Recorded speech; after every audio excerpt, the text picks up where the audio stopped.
Hello, everyone, and welcome back to the Aligned Strength Podcast, where we align strength through mind, body, and spirit. This episode here is episode number 30. Can't believe it's been 30 episodes already, and it feels great for all the messages and the likes that I get and everything, and the feedback that I hear from listeners, and I'm so happy and blessed that I have the opportunity to do this and give helpful tips in any way that I can help anybody. So thank you all for listening. Thank you to all of the listeners in the episodes so far, but we are on episode number 30. This episode is on anxiety, fear, and finding strength. So today we're diving into that topic, and that topic touches so many of us. Anxiety and fear. Whether it's the racing thoughts, the sleepless nights, or that tight feeling inside your chest, anxiety is something almost everyone experiences at some point. But for some, it's more than just occasional stress. It becomes a constant, overwhelming part of life. In this episode, we'll break down what anxiety is and when it often spikes, the differences between how men and women experience it, common symptoms to look for, how anxiety and fear are connected, quick tools to cope in the moment, long-term practices to manage anxiety and overcome fear, and when it's time to get professional help. When anxiety spikes, anxiety can happen at any age, but research shows it often spikes in late teens to mid-20s, especially during big transitions like leaving home, moving out, starting college, or entering the workforce. It's also common to see another spike in midlife when responsibilities with, let's say, careers, with parenting, with taking care of your aging parents, when all that stuff piles up, that's another time when anxiety spikes. For women, hormonal changes around premenopause and menopause can also heighten anxiety. Let's talk about men versus women with anxiety. Here's an important piece. Anxiety doesn't look the same for men and women. Well, most stuff doesn't, and anxiety is the same. It doesn't look the same. Women are nearly twice as likely to be diagnosed with anxiety disorders. Factors like hormonal fluctuations, societal pressures, and even brain chemistry plays a role. Women often report racing thoughts, worry, and physical symptoms like heart palpitations or digestive issues. All of this comes with anxiety. Let's talk about men. Men, on the other hand, may not report anxiety as much, but that doesn't mean they don't experience it. Men are more likely to show it through irritability, anger, or risky behaviors rather than talking about their fears. Cultural expectations to, let's say, quote unquote, be tough often keep men from seeking help, which may make anxiety harder to detect. Symptoms of anxiety.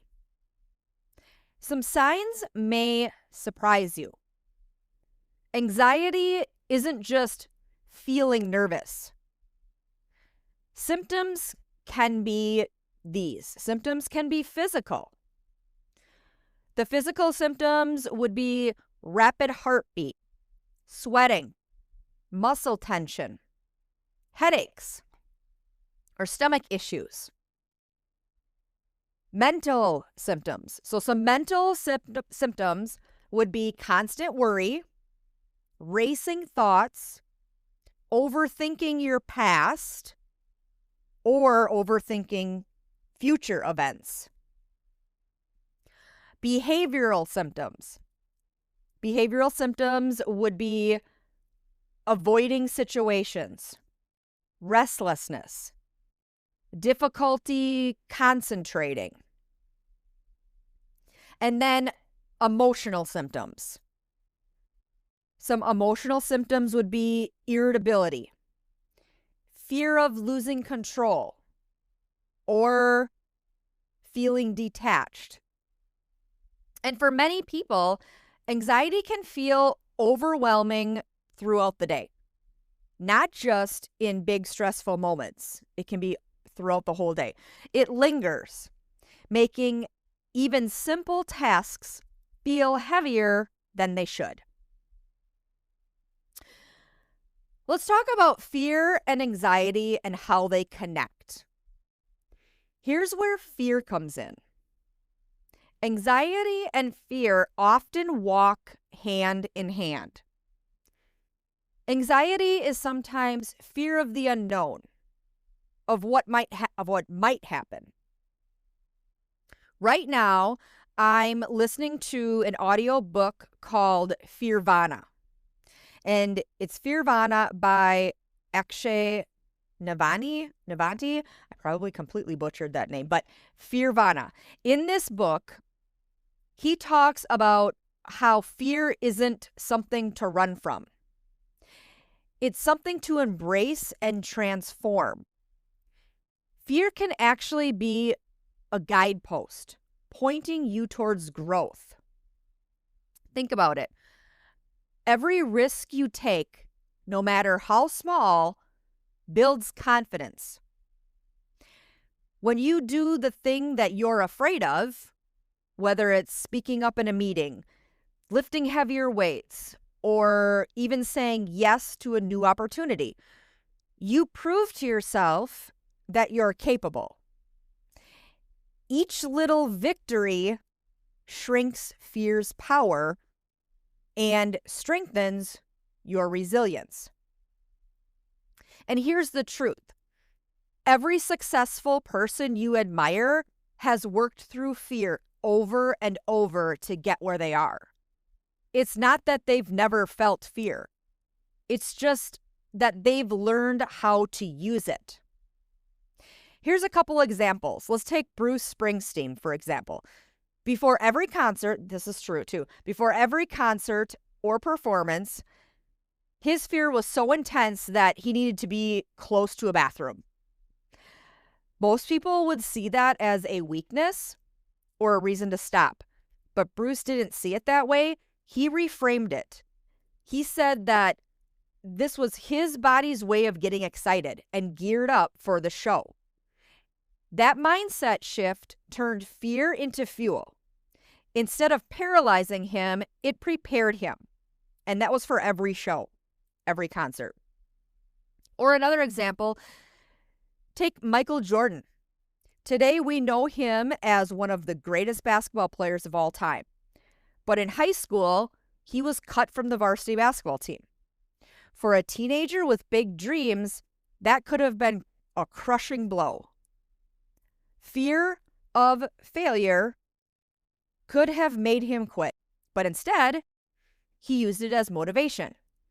He came back to work, sharpened his skills, and came back stronger. And the rest is history. Michael Jordan didn't eliminate fear of failure.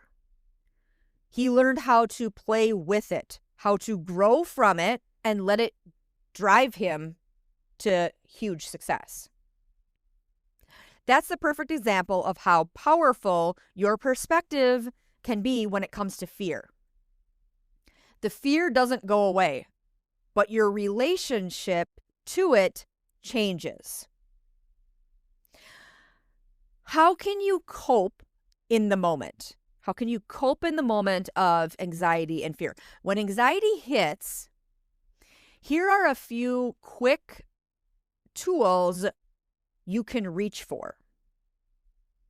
So when anxiety hits, number one, you could do box breathing. Okay, so inhale for 4 seconds, hold for 4 seconds, exhale for 4, hold for 4, repeat. Box breathing. Inhale for 4 counts, hold for 4 counts, exhale for 4 counts, hold for 4 counts, and breathe. Another way to cope in the moment would be number 2, grounding exercise. Grounding exercises would be you're in the moment. Name 5 things that you see.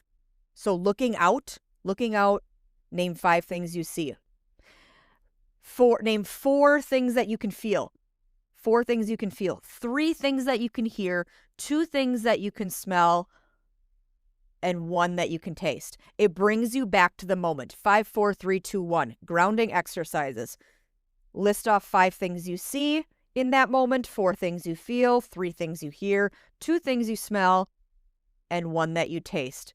In that specific moment, ground yourself, bring you to the present, bring you back to the present. So when your anxiety is starting to build, you're getting anxious, you can feel it, you can feel the symptoms coming on, do that grounding exercise. Or another one, number 3, movement. Movement could be a way that you can cope with it when you feel the anxiety coming on. With movement, start walking. Even a short walk or a few stretches can release built-up tension. You have those feelings coming on, anxiety is building, stop, do a couple stretches. Take deep breaths, going back to the breathing, do a couple stretches, take deep breath. Start a short walk, walk it off. 4, journaling. Journaling, you start to feel anxiety building.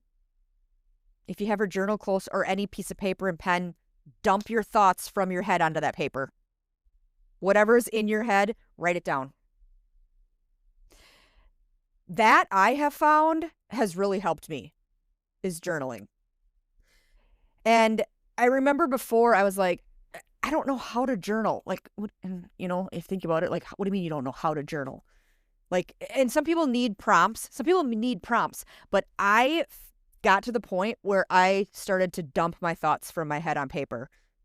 And like now, when I do that, it's like my hand can't even write fast enough because I'm literally writing what is in my head and going through my head, dumping it down, dumping it on paper. It has helped me personally a ton. That is one of my go-tos as far as coping in the moment with anxiety.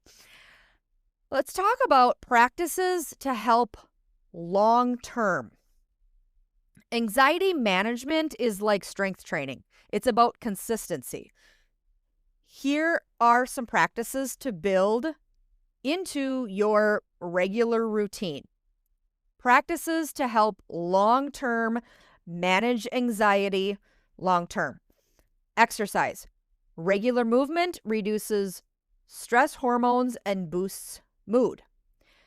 Mindfulness and meditation. Even 5 minutes a day can calm your nervous system. Sleep hygiene. Anxiety thrives on exhaustion. Set a consistent bedtime routine.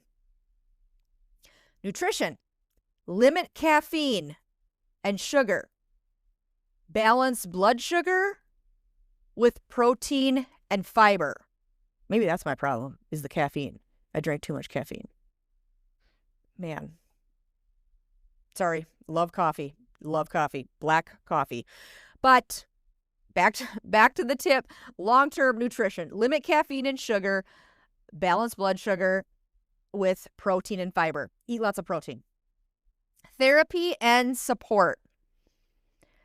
Talking with a professional or joining a support group can make a huge difference. So let's, spiritual practices, one more. Spiritual practices, prayer, breath work, or pulling tarot cards for reflection, or connect with somebody, that does spiritual practices. Anything that connects you deeper to your spirit can provide you calm and clarity. Again, I'm going to list through these long-term practices for anxiety management. Long-term exercise, mindfulness and meditation, sleep hygiene, nutrition, therapy and support, spiritual practices. And most importantly, be patient. Overcoming anxiety, especially an anxiety disorder, takes time and persistence. Just like building physical strength, you won't see any changes overnight. It takes months. Sometimes it takes years. It takes a long time. So overcoming anxiety and working with it is just like building your strength. It doesn't happen overnight, but small, consistent steps add up over time. And then let's talk about when to get help. And it's okay. If it is totally okay. But you need to know if there's a time to get help. Sometimes anxiety becomes more than we ourselves can manage alone. It's important to reach out to a professional if you want to reach out to a professional if anxiety feels overwhelming and interferes with your daily activities. You want to seek professional help if physical symptoms become intense, like signs of a panic attack. Like if you feel like you're having a panic attack, seek help, talk to a doctor. Or you find yourself using alcohol or drugs to cope. If you're at that point, seek help. And then if anxiety feels persistent and doesn't let up, reaching out is not a weakness. It's a sign of strength and self-awareness. I'm going to repeat that. Reaching out to a professional and getting professional help for anxiety is not a weakness. It is a sign of strength, and it is a sign of self-awareness. And I'll be honest with you, working through fear and anxiety is not something you can just fix once and never deal with it again. It's always a work in progress. And again, everybody deals with anxiety at some point. So it's always a work in progress. I'm constantly working on myself and my anxiety. There are days when fear still tries to creep in and when anxiety still shows up. But every time I face it, every time I train my mind the same way I train my body, I'll get a little stronger and I'll get a little bit more resilient. So it's training your mind. And here's the truth. I don't do it alone. I have my people. I have my life coach, my therapist that I can connect with when I need to talk, when I need to talk myself down, when I need to talk things through, or when I'm questioning my own inner voice. I have my people. I have my life coach. And that support makes all the difference. So my encouragement to you is find your people. Get a coach. Find somebody you can talk to. Sometimes friends are good, and sometimes friends aren't good. Sometimes you need a life coach. We aren't meant to walk this journey alone. P.S. I'm a coach. So if you need someone in your corner, I'm here. It's part of what I do. And yes, coaches have coaches. None of us are meant to figure this life thing out completely alone. We're all walking through it together. And the beautiful part is that we can lean on one another while we're learning to face our fear and calm our anxiety. Fear doesn't have to hold you back. It can actually move you forward when you learn to work with it instead of working against it. Here's today's takeaway. Anxiety and fear aren't enemies. They're teachers. The more you face them, the stronger you become. And remember, it's always a work in progress. Here's a goal for you all this week. I want you to pick one small thing you've been putting off because of fear and anxiety, and I want you to do it. Maybe that's making that phone call. Maybe it's going to the gym for the first time. Maybe it's speaking up in a meeting. Or maybe it's saying no to something that drains you. Whatever it takes, take that one step, that one small step. Write it down, commit to it, and notice how your confidence grows just by doing it. Because every little win rewires your brain to see fear differently. Not as a stop sign, but as a signal that you're about to grow. Fear and anxiety don't mean you're broken. They're signals. They're invitations to grow stronger. Anxiety shows us something needs attention, and fear shows us where our courage can expand. And I want you to remember this. Working through fear and anxiety is always a work in progress. I'm still working on it. I'll always be working on it. It's not just about reaching the finish line where you'll never feel fear again. It's about learning, practicing, and building resilience one step at a time. Just like with fitness, growth comes from constant effort. Some days it feels easier. Some days it feels harder. But every single time you show up for yourself, you're building strength in your mind, body, and spirit. If today's episode helped you, share it with a friend who may need this reminder. Please, I know you can share this with someone.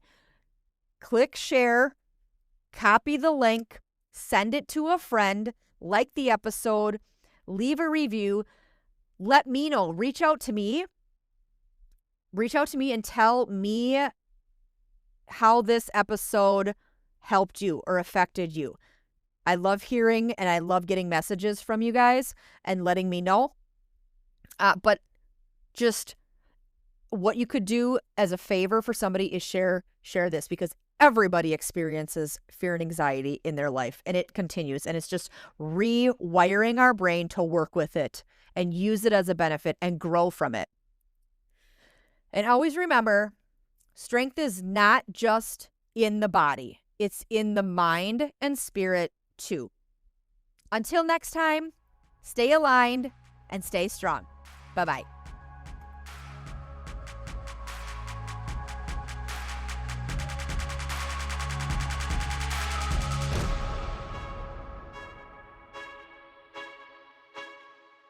Hey y'all, the information shared in this podcast is for educational and motivational purposes only and is not intended to replace professional medical advice, diagnosis, or treatment.